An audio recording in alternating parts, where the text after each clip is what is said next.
छुट्टी मार दी। तो अपने कहाँ चल रहे हो तो सुबोधनी जी में?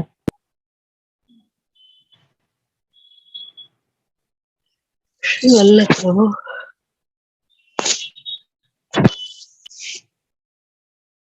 श्री यशोदा जी को अपने स्वरूप को ज्ञान करा के और आपने जा प्रकार सु श्री ठाकुर जी की शरण गए श्री यशोदा जी, तो वहां में बता रहे हैं कि ठाकुर जी ने अपना वैष्णवी माया फैला के और वो जो भक्त जो बन गए हैं श्री यशोदा जी, तो यशोदा जी को भक्ति को वर्धन करने के लिए वैष्णवी माया आपने फैलाई जाके कारण ठाकुर जी ने जो अपना स्वरूप बतायो तो या स्वरूप ज्ञान करायो तो वो सब तिरोहित हो गयो और पुत्र भाव जो हतो वो पुत्र भाव स्थिर रहो। तो यहाँ पे कोई ने प्रश्न कियो कि ऐसो मतलब ठाकुर जी ने ऐसो क्यों कियो कि ज्ञान तिरोहित कर दियो?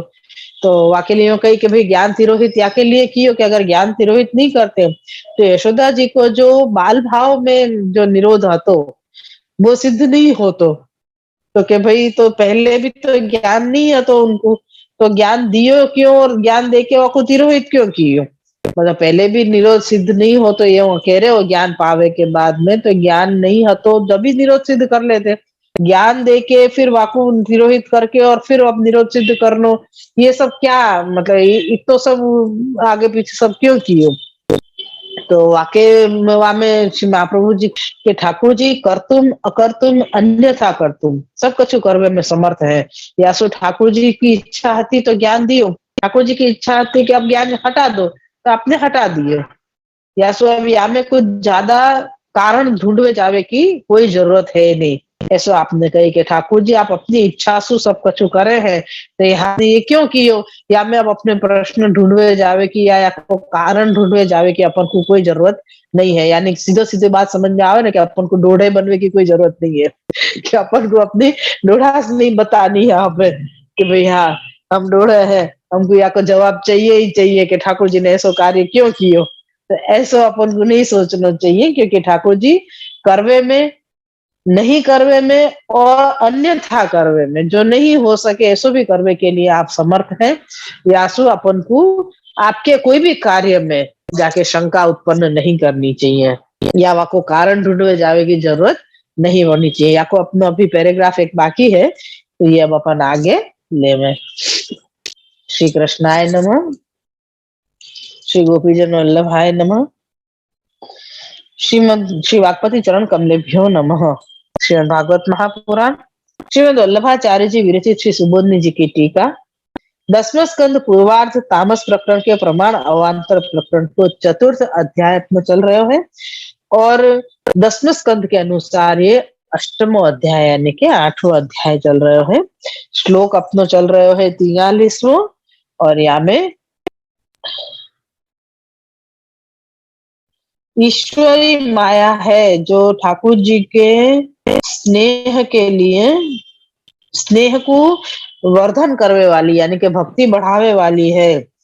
और ठाकुर जी सु अगर कोई लौकिक स्नेह करेगो, लौकिक प्रेम में भी जो प्रजा रूप स्नेह है वही उत्कृष्ट रसप्रद है। इसलिए भगवान ने अपनी अनंत प्रकार की स्नेह उत्पन्न करने वाली मायाओं के रहते हुए भी केवल प्रजा स्नेहमयी माया ही फैलाई है। यानी ठाकुर जी में अपन सहज प्रेम कर सके या के लिए अपन सहज भक्ति कर सके, ऐसे या के लिए ठाकुर जी ने वैष्णवी माया ही फैलाई जो प्रजा को स्नेहमयी माया है। या सो ठाकुर जी ने वही माया फैलाई और कोई माया आपके पास तो बहुत सारी माया है, अनंत माया है, लेकिन अनंत प्रकार के स्नेह वहां में भी स्नेह उत्पन्न करने वाली है, लेकिन यहाँ पे प्रजा स्नेहमयी माया को ही आपने आज्ञा करी और वादे अपनो कार्य कियो है। आगे को पैराग्राफ है कि अब यशोदा को कृष्ण में जब ईश्वरत्व बुद्धि हो गई है तब यह मेरा पुत्र है ऐसी विपरीत बुद्धि कैसे होगी? अब यहाँ पे कोई प्रश्न कर रहे है कि जब ठाकुर जी में यशोदा जी को ये हो गया कि ये ईश्वर बुद्धि है मतलब ईश्वर है, ये जब उनको समझ में आ गई, ये ज्ञान हो गया यशोदा जी को, तो वापस ये कैसे समझ में आएगी या ये कैसे बुद्धि होगी कि ये मेरा पुत्र है। तो या के लिए यहाँ पे मतलब एक ही चीज में दो अलग अलग पदार्थ की तो नहीं हो सके, यानी एक ही पदार्थ में भिन्न भिन्न बुद्धि किसी की भी नहीं हो सकती है। तो इस शंका को मिटाने के लिए श्लोक में कृष्ण का नाम विभु दिया है। अपन को श्लोक में देखना चाहिए। हाँ, लास्ट में दिया प्रजा स्नेह मयिम विभु, ये श्लोक में दियो है नाम। क्या कह रहे हैं कि अब यशोदा को कृष्ण में जब ईश्वरत्व की बुद्धि हो गई है, तब यह मेरा पुत्र है तो बुद्धि कैसे होगी? एक ही पदार्थ में भिन्न भिन्न बुद्धि किसी की भी नहीं हो सकती। तो इस शंका को मिटाने के लिए श्लोक में कृष्ण का नाम जो विभु दिया है, जिसका अर्थ है कि यह सर्वकर्ण समर्थ है। विभु मतलब ठाकुर जी को सामर्थ्य है, ठाकुर जी को सामर्थ्य है और सर्व कर्म में समर्थ है, अर्थात एक ही वस्तु में कोटि कोटि प्रकार की बुद्धि उत्पन्न कर सकता है। यानी ठाकुर जी ही सामने यशोदा जी को ऐसा भाव उत्पन्न करा रहे हैं कि क्षण में आपकी इच्छा भाई कि ये मेरो ईश्वरत्व मेरो ब्रह्मत्व ये जाने, तो ठाकुर जी ने ऐसे सारे दिव्य शक्ति मतलब दिव्य सारी चीजें अलौकिक चीजन के दर्शन करा दिए, इतनी ज्ञान शक्ति दी यशोदा जी को कि यशोदा जी ठाकुर जी के दर्शन करके या ठाकुर जी के मुखारविंद में जो पूरे विश्व के दर्शन किए और ठाकुर जी को ये स्वरूप जाने हो कि ये ब्रह्म है, ये ईश्वर है, तो ये स्थित हो गया आपके हृदय में कि ये ब्रह्म है करके, तो आप पुत्र रूप कैसे मानेंगे कि ये तो मेरा पुत्र है? ये कैसे समझ में आएगी उनको? के लिए यहाँ पे विभु नाम दियो है। तो माँ विभु नाम से ये समझ में आयो कि ठाकुर जी अपनी इच्छा सु एक ही चीज में या अपने आप में सामने वालों जीव कितने भी सारे भाव कर सके, ऐसो ऐसी बुद्धि भी ठाकुर जी कर दे रहे हैं जीव की, जिससे फिर से कहे एक ही वस्तु में कोटि कोटि प्रकार की बुद्धि उत्पन्न कर सकता है, जिससे दृष्टा एक ही वस्तु को भिन्न भिन्न प्रकार से देख सकता है। यदि ठाकुर जी में ऐसे सामर्थ्य है कि अपने आप को वो ऐसे प्रकार से अलग अलग प्रकार से सामने जीव के सामने दर्शावे, तो वो जीव को ये चीज भी माननी पड़े और ये चीज भी माननी पड़े। यानी यहाँ पे अगर ईश्वरत्व बुद्धि हो गई है यशोदा जी की, तो वो चीज भी है ईश्वरत्व की बुद्धि, और साथ में जो पुत्रत्व की जो बुद्धि है वो भी यहाँ पे ठाकुर जी ने स्थिर रखी है। तो यहाँ पे कह रहे हैं कि ऐसी अनेक सामर्थ्य वाले भगवान न होवे तो किसी भी वस्तु में पहले कहे व देखे हुए धर्म बदल कर दूसरे देखने में न आवे। अगर ठाकुर जी में ऐसे भगवान में ऐसी सामर्थ्य नहीं होती तो तुमको जो चीज दिखाई जाएगी वही चीज तुम देख सकोगे ना, वाकई पहले ये चीज होती या बाद में ये चीज हो सकेगी वो कछु समझ में नहीं आवे। लेकिन ठाकुर जी पुत्र के रूप में प्रकट भय है तो पुत्र भाव भी रखियो, और जो अलौकिकत्व आपने जो अपने ईश्वरत्व ब्रह्मत्व जो आपने श्री यशोदा जी के सम्मुख में खोलो अपना स्वरूप ज्ञान कराए उनको, तो वो भी ज्ञान श्री यशोदा जी को भयो। लेकिन आपकी इच्छा कौन सी चीज को छुपा के रखे की है, कौन सी को मुख्यता देनी है, वो ठाकुर जी की इच्छा पे आधारित है। तो वाकई हिसाब से अपने हृदय में भाव आगे पीछे होते रहे। तो यहाँ पे कही कि यह सर्व भगवान की अनंत सामर्थ्य है। जैसे कि घट पहले जब कच्चा होता है तब वह श्याम दिखता है, पक जाने पर लाल दिखाई देता है। घड़ा जो है वो घड़ा पहले श्याम दिखाई देवे जब तक वो कच्चो हुए, लेकिन जब वो पक जावे बको आग में पकावे तब वो लाल हो जावे। तो यहाँ पे कह रहे हैं कि घट को दृष्टांत देके यहाँ पे श्री आचार्य जी ये समझा रहे हैं कि जैसे प्रकार सु दो चीज अलग अलग हुए, वो हुए एक ही पदार्थ में लेकिन पहले वो श्याम दिखे और बाद में वो लाल दिखे, तो ऐसे यहाँ पे बता रहे हैं कि ठाकुर जी ने पहले अपने पुत्र भाव जो स्थिर कियो वाही स्वरूप को यानी यशोदा जी को यशोदा जी में ही पुत्र भाव स्थिर कियो और फिर यशोदा जी को ही ईश्वरत्व को ज्ञान भी करायो। तो फिर अब आपने वो ज्ञान तिरोहित कर दियो तो फिर से वो पुत्र भाव स्थिर हो गयो है। तो ये प्रकार यहाँ पे आयो कि ठाकुर जी की इच्छा है तो आपने ज्ञान करायो और आपकी इच्छा भाई कि अब मैं यह ज्ञान को थोड़ो ढाक के रख दो, तो वो तिरोहित कर दियो मतलब भुलवा दियो ठाकुर जी ने। तो या कोई ये मतलब नहीं है कि यशोदा जी पहले की तरह ज्ञानहीन हो गई या बिना ज्ञान की हो गई, ऐसा नहीं है। यहाँ पे ये बता रहे हैं कि ठाकुर जी को स्वरूप को जो ज्ञान यशोदा जी को भयो वो हमेशा के लिए हो गयो, लेकिन अभी यहाँ समय वाको आच्छादित कर दियो। आच्छादित मतलब ढक दियो है या तिरोहित कर दियो, यानी थोड़ा भुला दियो है। लेकिन अपन को ये कहने के सपना आयो हो है, तो सपना में अपन ने देखी हो कि चीज, तो अपन विचार करे कि अरे हाँ ये चीज तो मैंने देखी थी, तो वो एक प्रकार रहे कि वो चीज अपन को याद रहे, लेकिन वो वापस दिखाई नहीं देवे। लेकिन अपन ये माने कि नहीं फलानी चीज हमने देखी है, जरूर देखी है, अपन वो चीज को दृढ़ रहे और फिर अपन जैसे रोजिंदा जिंदगी में होवे ऐसे अपन वापस हो जावे। तो यहाँ पे श्री यशोदा जी को पुत्र भाव भी टिक्यो भयो रहो है, और यहाँ महात्म्य भाव भाव भी, मतलब ब्रह्म भाव जो है, ईश्वरत्व की जो बुद्धि है वो भी स्थिर हो गई है। अब ये 43वां श्लोक अपना पूरा भयो है। अब श्री महाप्रभु जी ने एक कारिका बीच में दी है, अपन वो कारिका देखे।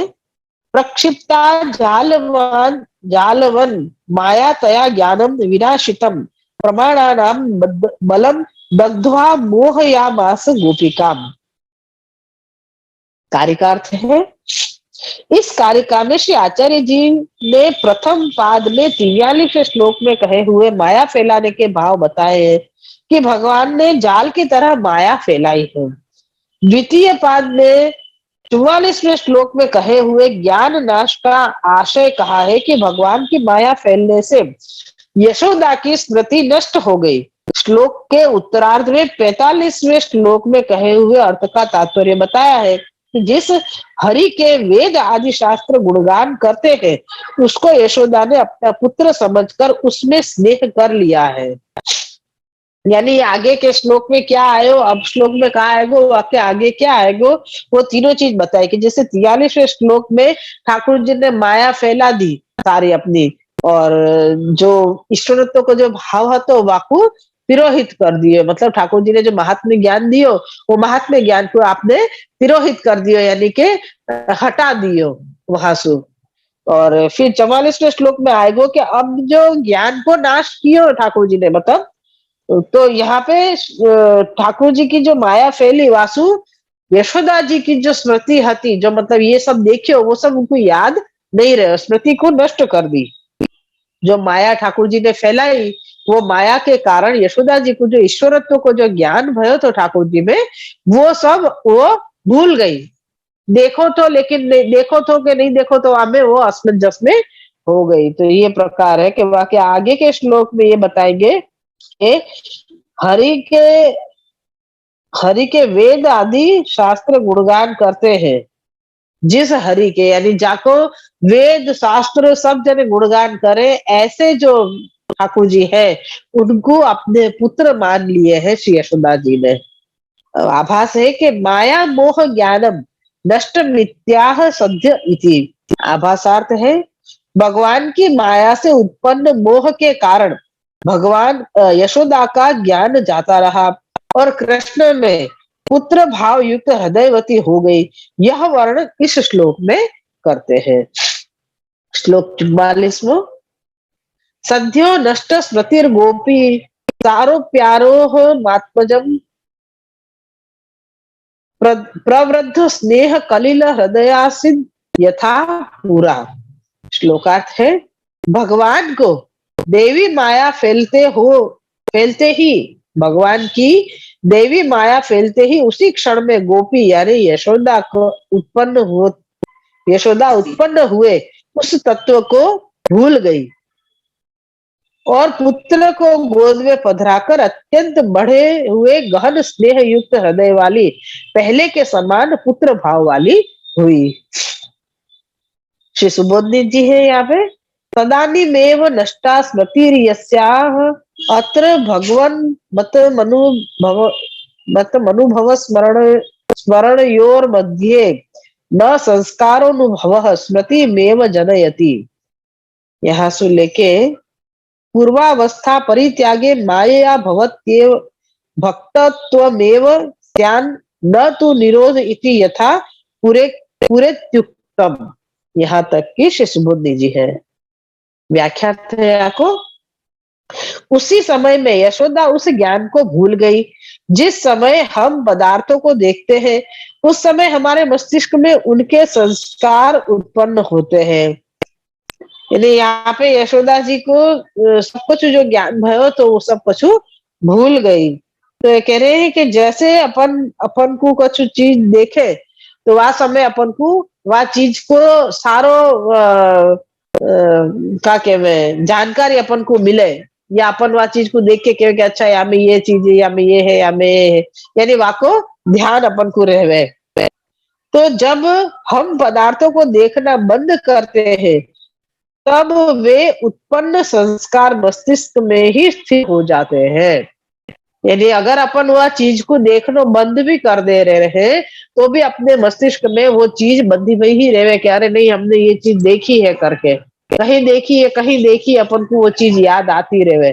तो ऐसे यहाँ पे यशोदा जी को भय है कि वे संस्कार किसी समय उद्भूत होते हैं।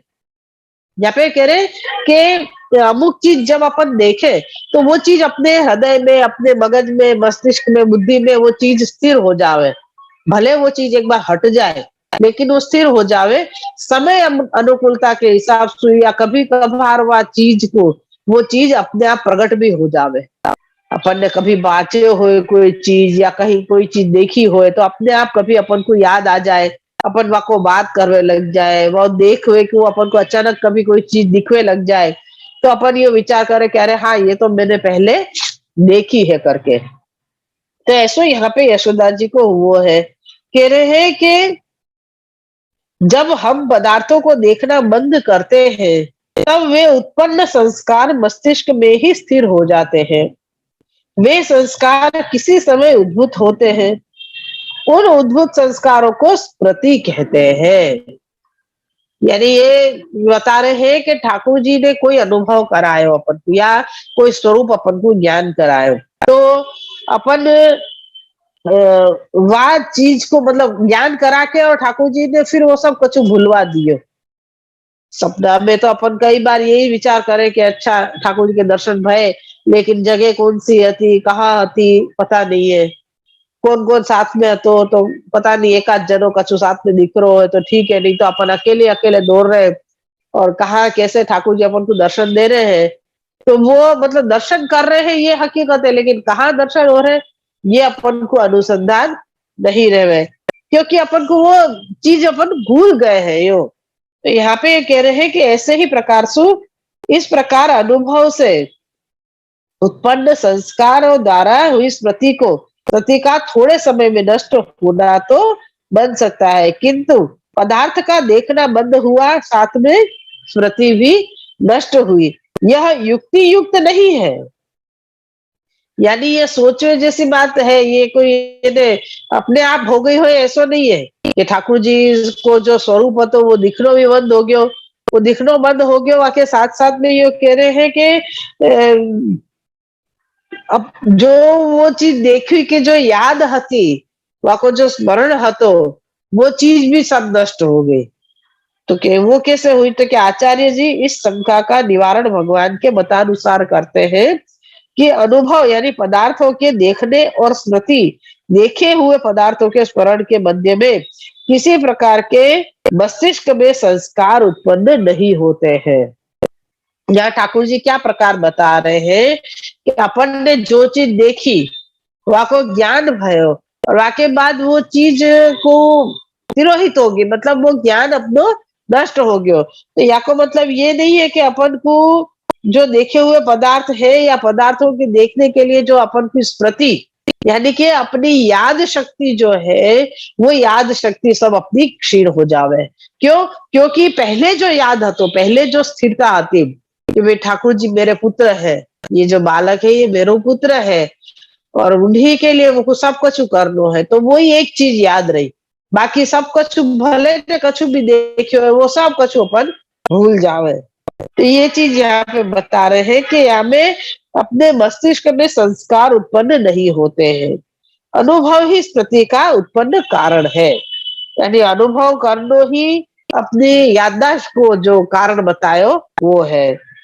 जिस प्रकार पदार्थ और इंद्रियों का संयोग उत्तरोत्तर अनुभव का उद्बोधक यानी प्रकट करने वाला है, वैसे ही स्मृति भी केवल उत्पन्न होती है और किसी से नष्ट होती है। और किससे नष्ट होती है?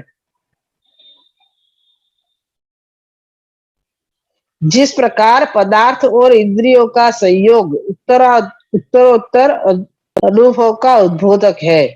यानी यहाँ पे श्री आचार्य जी समझा रहे हैं कि पदार्थ यानी जो चीज वस्तु है या कोई व्यक्ति है, तो वाक्य साथ में अपन को यहाँ से यशोदा जी ने अपनी इंद्रिय जो नेत्र है उनको आपने देखे ना ठाकुर जी के मुखारविंद में कि ये चीज तो यहाँ के अंदर कछु अलग ही है, ये तो विचित्र विश्व है, ये कैसो जगत है, ये सब कुछ उन्हें देखो। तो यहाँ पे कह रहे हैं कि ये सब स्मृति को उत्पन्न करने वाली चीज थी, लेकिन पदार्थ और इंद्रिया एक दूसरे के पूरक है।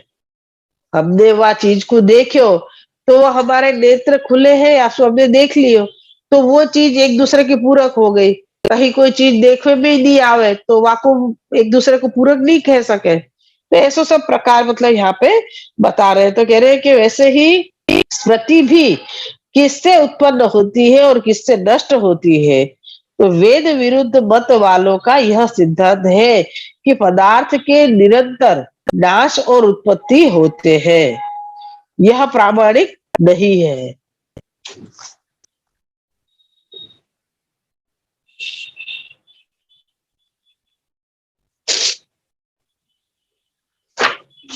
थोड़ा सा आगे ले ले अपन जैसे समझ में आवे ऐसे। वेद विरुद्ध मत वालों का यह सिद्धांत है कि पदार्थों के निरंतर नाश और उत्पत्ति होते रहते हैं, वह प्रामाणिक नहीं है। यानी वेद जो विरुद्ध है, वेद से विरुद्ध चलने वाले लोग, वो ये उन लोगों को ये सिद्धांत है कि ये भाई चीज तो हमेशा आती रहे और नष्ट भी होती रहे, यहाँ में कोई बहुत बड़ी बात नहीं है, ये सब कोई प्रामाणिक नहीं है, ये इन सब चीजों को कोई प्रमाण नहीं है अपन के पास में। तो यशोदा जी की माया से स्मृति नष्ट हुई तो तत्व ज्ञान स्वतः नष्ट हुआ, किंतु यशोदा को विवेक से फिर तत्व ज्ञान जागृत हो गया हो। इस शंका को मिटाने के लिए श्री सुखदेव जी कहते हैं, श्री सुखदेव जी ने यशोदा का जाति स्वभाव प्रकट करने के लिए उसको गोपी यानी कि गोप की स्त्री कहा है। गोप पशुपालक होने से विवेकहीन होते हैं, उनकी स्त्रियां भी वैसे ही होने से यशोदा को पुनः तत्व ज्ञान जागृत नहीं हुआ। यहाँ पे गोपी को और गोप जन को जो स्वरूप है वो बताया है कि भाई इन लोगों की बुद्धि जो है वो विवेकहीन हुए हैं। लेकिन यहाँ पे तो यशोदा जी को जो जा प्रकार से ठाकुर जी को स्वरूप पता चली है, तो वही प्रकार से यहाँ पे ठाकुर जी को यशोदा की माया स्मृति नष्ट हो गई तो तत्व ज्ञान स्वतः नष्ट हो गया। यानी ठाकुर जी को जो स्वरूप बताया वो स्वरूप तो या समय तिरोहित ठाकुर जी ने स्वयं ने ही कर दियो है, लेकिन यशोदा जी को विवेक से फिर तत्व ज्ञान जागृत हो गया। यदि यशोदा जी में तत्व ज्ञान हतो स्थिर हतो, अपन ये कहे ना कि हमारी कोई अच्छी यादें हमने भेगी कर रखी है, जब कभी मौका मिलेगा तब हम आपको जरूर दोहराएंगे, आपको मनन करेंगे, दोहराना मतलब वो वापिस कहेंगे। तो ऐसी चीज यहाँ पे बता रहे हैं कि यशोदा जी के हृदय में तो वो तत्व ज्ञान स्थित हो गया।